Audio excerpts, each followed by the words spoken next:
Alors, nous allons donc passer la parole à nos panélistes. Et je tiens à souligner, au nom de Réinfo COVID, quand même le courage de tous les gens qui sont ici. Dans le climat actuel où, chacun le sait, on se le cachera pas, c'est susceptible de les rendre sujets à la critique et aux représailles. Alors, ils l'assument.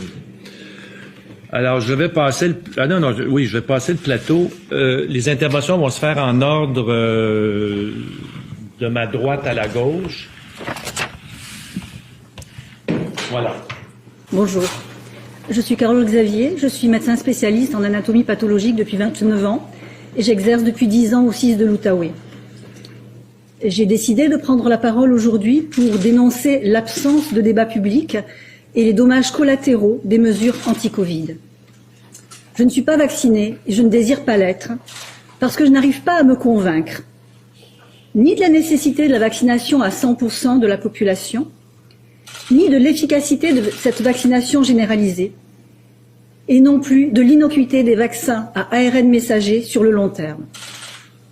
Depuis le début de la pandémie, beaucoup parlent de science ou se revendiquent comme étant la science, mais aucun débat scientifique n'est organisé. Les scientifiques qui osent s'éloigner de la pensée tout vaccin pour combattre cette pandémie et qui se questionnent sur la pertinence des mesures adoptées pour la contenir ne sont pas écoutés et même parfois sont ostracisés. La situation que nous vivons met en péril bien plus que la vie de quelques milliers de soignants qui refusent la vaccination.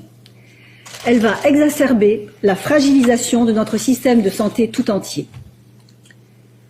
Les conséquences de l'approche qui a été privilégiée pour faire face à cette pandémie sont déjà visibles dans le système de la santé, avec des problèmes accrus de santé mentale chez les jeunes et les moins jeunes, avec l'aggravation de la situation dans notre système de santé, avec une multiplication des bris de services engendrés par l'obligation vaccinale, mais aussi une accentuation dramatique des retards dans tous les domaines, consultations médicales, chirurgie, endoscopie, imagerie diagnostique, traitement.